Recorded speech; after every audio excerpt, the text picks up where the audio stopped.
kesedihan. Amul huzn. Ya. Tahun kesedihan. Kenapa tahun kesedihan? Ya.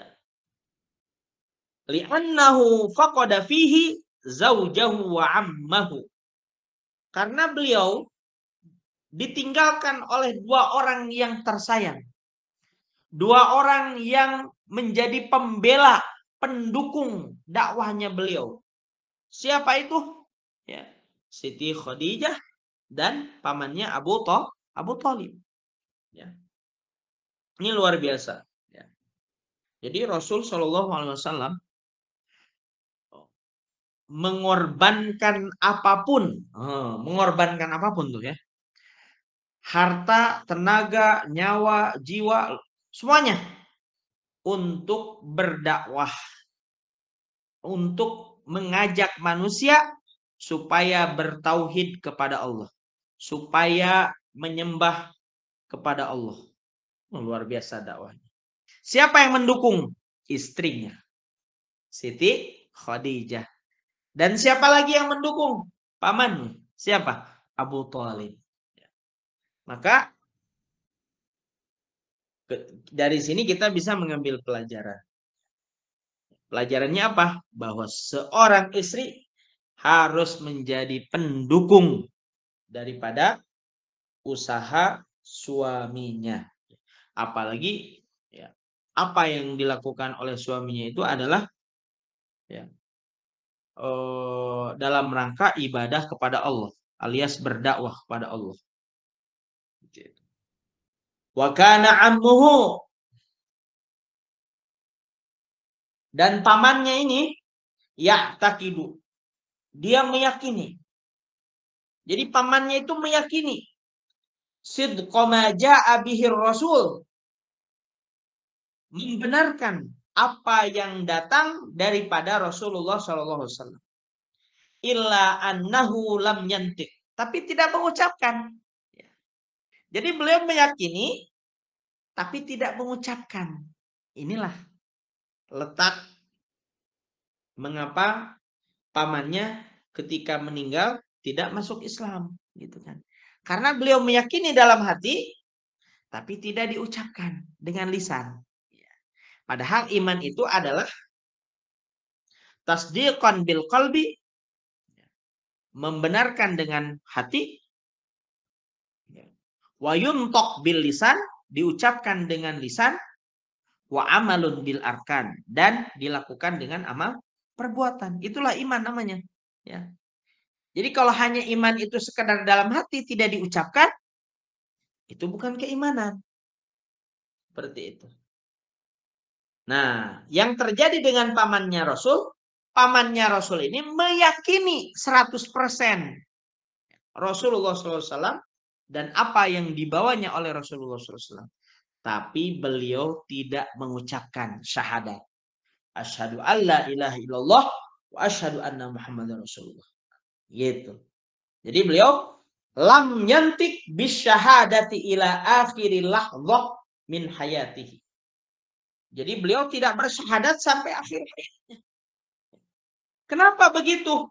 Khaufan min ta'yiri Quraisyin. Karena takut diejek oleh orang Quraisy. Nah, ini nih, setan bermain di sini. Ya. Gengsi itu betul-betul ya membuat celaka. Gengsi dalam, jadi orang yang gengsian karena melakukan kebaikan itu akan rugi dan celaka. Seperti itu. Wa fihi, Allah menurunkan, innaka la tahdi man ahbabta. Wahai Rasul, sesungguhnya engkau tidak mampu menunjuki orang yang engkau cintai. Walakinnallaha yahdi man yasha. Sesungguhnya Allah lah yang mampu menunjuki siapa saja yang Allah kehendaki. Nah, inilah. Hatta Rasul pun tidak bisa memberikan hidayah. Ya kan? Sebab apa? Hidayah itu hanya milik Allah. Ya. Jadi makanya kita di sini bisa melihat ya, ketika Nabi Nuh alaihissalam ya, bagaimana mengajak anaknya untuk mentauhidkan Allah, tapi apa? Dia tidak mau. Tidak mau dia. Ya. Dan banyak orang-orang yang soleh, kemudian ada keturunannya yang salah, gitu. Kemudian diajak, dia tidak mau gitu kan ya.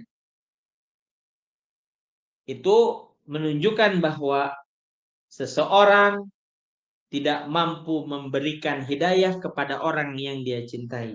Sebab apa? Hidayah itu milik Allah. Berarti apa?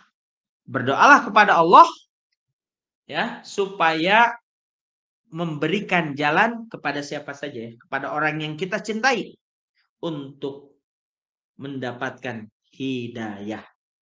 Itu. Maka di sini fanas alullah, maka kita minta kepada Allah ayu khaffifa anhu, untuk meringankan hukumannya. Bagi siapa? Bagi Abu Thalib. Ma'a baqiyati aqaribihi sallallahu alaihi wasallam. Seperti itu. Kemudian idza'u Quraisyin. Satu lagi Bu ya. Siksaan orang Quraisy lir Rasul sallallahu alaihi wasallam, kepada Rasulullah sallallahu alaihi wasallam. Ba'da wafati zaujir Rasul wa ammihi. Setelah wafatnya Sayyidah Khadijah dan pamannya, akhwadat Quraisyun tu'zir Rasul. Akhirnya orang Quraisy ini mengambil jalan untuk menyakiti Rasul sallallahu alaihi wasallam. Karena apa? Tidak ada lagi pembela, gitu kan? Siti Khadijah meninggal, pamannya juga meninggal. Maka tidak ada lagi pembela.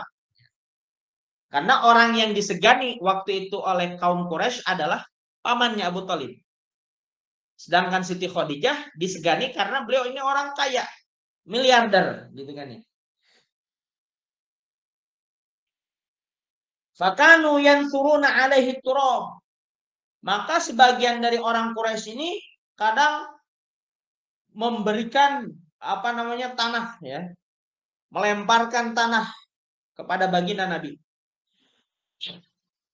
Wa yad'una awsakhul hayawan alaihi fi sholati.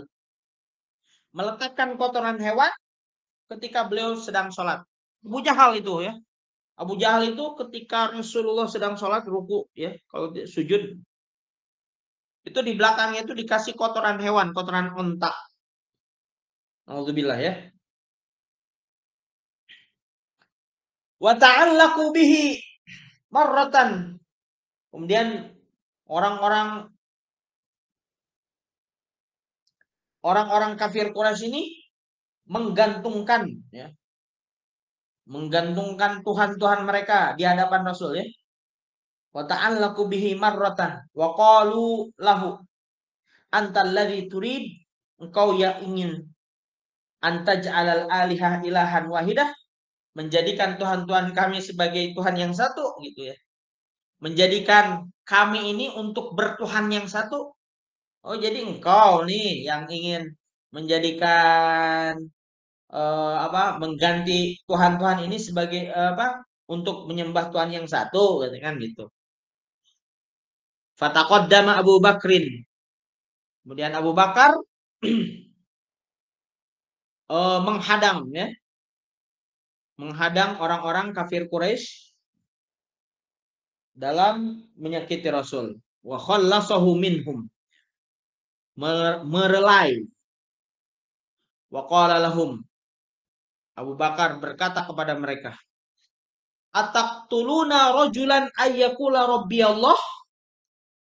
Hei kalian kafir Quraisy, apakah kalian ingin membunuh seseorang yang mengatakan bahwa Allah itu adalah Tuhan kami, Tuhanku? Itulah Abu Bakar As-Siddiq. Di sanalah beliau ya maju sebagai penolong daripada Rasulullah Shallallahu Alaihi Wasallam. Wallahu a'lam. Kok Bu? Insya Allah kita bertemu lagi di Senin yang akan datang.